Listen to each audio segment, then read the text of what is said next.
Good afternoon, everybody. I'm so sorry that I'm not able to post any video for a long time because I was suffering from some throat infection by the grace of God and your well wishes. I am quite well now. So today I'm going to tell you about preparation of haloalkanes with the help of alkenes.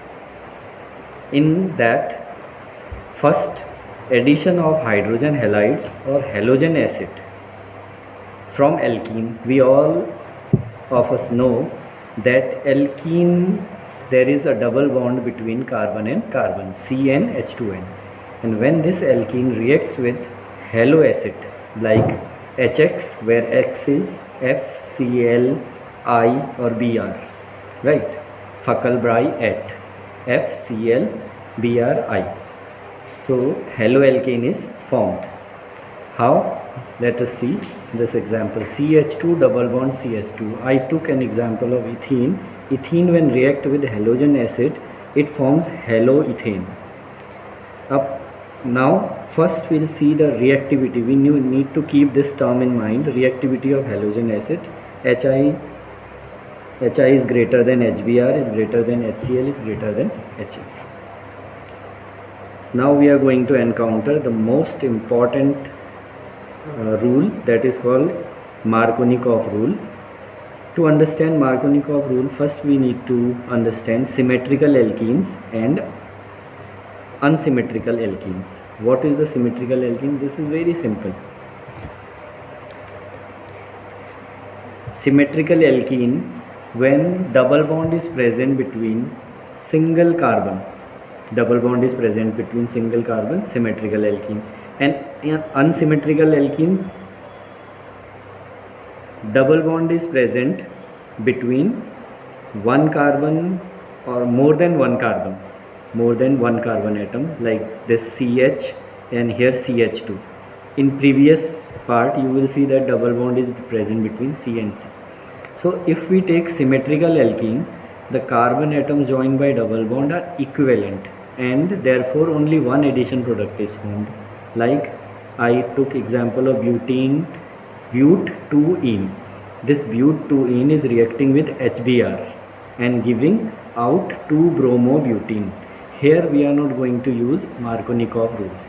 For addition of unsymmetrical alkenes, Markovnikov rule comes into the action, and this rule states during addition across unsymmetrical double bond, this one, the negative part is H part of attacking reagent attaches itself to carbon atom carrying lesser number of hydrogen, means this one is carbon with lesser number of hydrogen.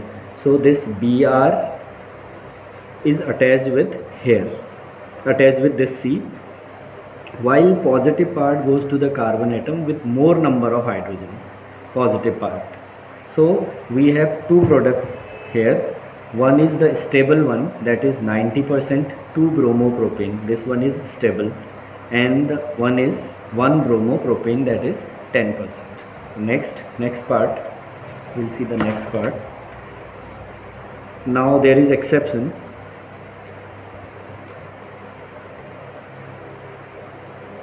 However, if HBr is added to unsymmetrical double bond in presence of organic peroxides now.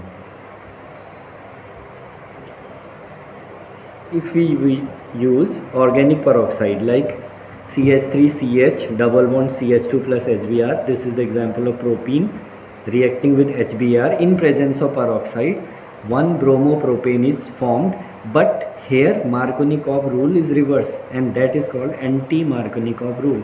Here what we are seeing, that addition of HBr not to HI or HCl. Why? Okay. So anti-Markovnikov rule states negative part of attacking reagent will join to carbon atom carrying more hydrogen atom, reverse of the previous one, carrying more hydrogen atom, while H atom positive will go to other carbon which contains less number of hydrogen. Previously we were saying that negative one was going to the carbon having less hydrogen, but here we see that here we see that negative is going to carbon carrying more hydrogen, while positive is going to the carbon carrying lesser number of hydrogen. And to this anti-Markovnikov rule is applied to addition of HBr, but not to Hi and HCl, because free radical mechanism is shown in HBr only, and these radical mechanisms are exothermic, while in case of Hi or HCl, free radical attack is endothermic and is not favorable. That is the reason anti-Markovnikov rule, peroxide effect, also called Kharas effect, these are seen in case of HBr only, not Hi and HCl. This is the mechanism for this. Now question, are you curious about this? Halogen Cl2 or Br2 do not hold to the double bond at high temperature, but bring about substitution at allylic position. What is the answer for this? At high temperature, the addition reaction of halogens to alkene is reversible, so that addition product formed during reaction undergo dehalogenation.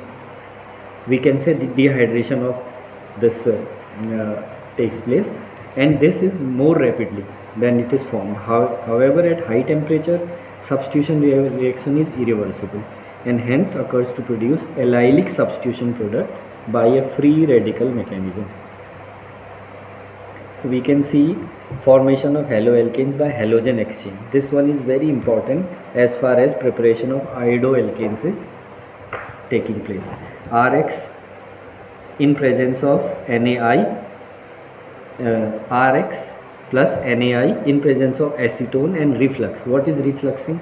Refluxing means you took a flask and you applied a condenser on that flask. So if you heat that whatever it is in that flask, vapors will condense and reverse back to the flask. That is called reflux. So Ri is formed and gives out NaX, where X is ClBr iodine. CS3CS2Br plus NaI, then we will have CS3CS2I and ABr. Simple reactions are there. And CS3CS2Cl plus NaI, acetone reflux, CS3CS2I plus NaCl. Any one of the reaction can be written under Finkelstein reaction. If in CBSE board or in competition exam, if Finkelstein reaction is asked, you can write any one of the reaction out of here. So I hope that this video will definitely going to help you in future, and for more videos, just tune in. Bye.